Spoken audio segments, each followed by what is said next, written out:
Hello అండి, అందరికీ నమస్కారం అండి. దేవి శివనవరాత్రుల్లో మనకి 5వ అలంకరణ ఏంటో తెలుసుకుందామండి.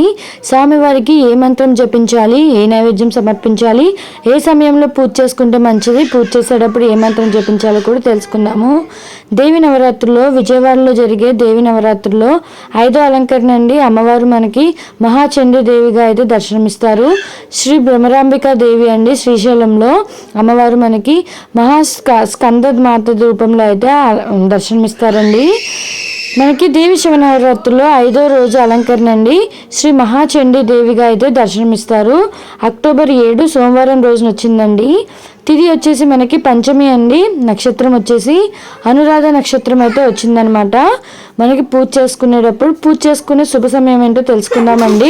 ఉదయం 5:55 నుంచి 7:30 వరకు పూజ అనేది చేసుకోవచ్చండి. శుభ సమయం ఉంది.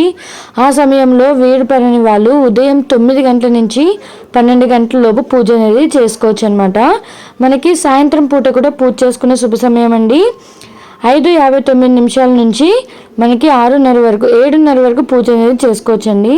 దేవి నవరాత్రుల్లో మనకి పొద్దున్న సాయంత్రం పూజ చేసుకుంటే మంచి ఫలితం ఉంటుందని చెప్పి అంటారండి. ఉదయం పూట పూజ, తిరిగి సాయంత్రం కూడా మనం పూజ అనేది చేసుకుంటే చాలా మంచిదండి. శుభ సమయం ఉన్నప్పుడు దీపారాధన చేసుకుంటే మంచిదండి.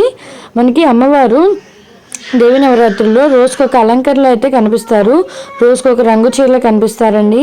5వ అలంకరణ మహాచండీ దేవిగా అమ్మవారు మనకి పసుపు రంగు చీర, బంగారపు రంగు చీరలో అయితే దర్శనమిస్తారండి. మనకి విజయవాడలో జరిగే దేవి నవరాత్రుల్లో 5వ అలంకరణ అండి. అమ్మవారు మనకి పసుపు రంగు చీరలో అయితే దర్శనమిస్తారనమాట. పూజ చేసుకోవాల్సిన పువ్వులండి, ఏవైనా సరే పసుపు కలర్లో ఉన్న పువ్వులతో, అంటే చామంతి కానీ గులాబీ పూల్లో పసుపు కలర్తో ఉన్న గులాబీ పూలతో అంటే పూజ అనేది చేసుకోవచ్చండి. అమ్మవారికి నైవేద్యం అండి కట్టె పొంగలి, వడపప్పు, బెల్లం మనకి చలిమిడి నైవేద్యంగా అయితే సమర్పించాలండి. అమ్మవారికి నైవేద్యం అనమాట. కట్టె పొంగలి, వడపప్పు, బెల్లం మనకి చలిమిడి నైవేద్యంగా సమర్పించాలి. మనకి దేవి నవరాత్రుల్లో అమ్మవారికి పూజ చేసుకునేటప్పుడు జపించాల్సిన మంత్రం అండి.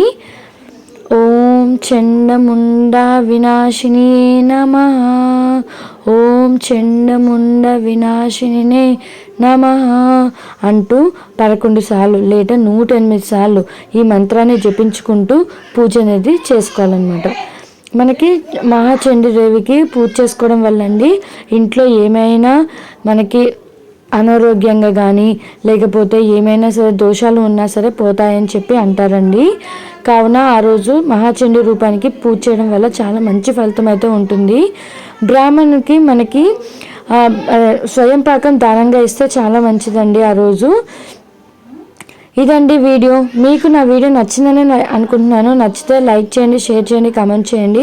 నా ఛానల్ని సబ్స్క్రైబ్ చేసుకోండి. నేను షార్ట్ వీడియోలో కూడా మంత్రాన్ని, నైవేద్యాన్ని, అమ్మవారికి ఏ సమయంలో పూజ చేసుకోవాలో కూడా నేను షార్ట్ వీడియోలో అయితే అప్లోడ్ చేస్తున్నానండి.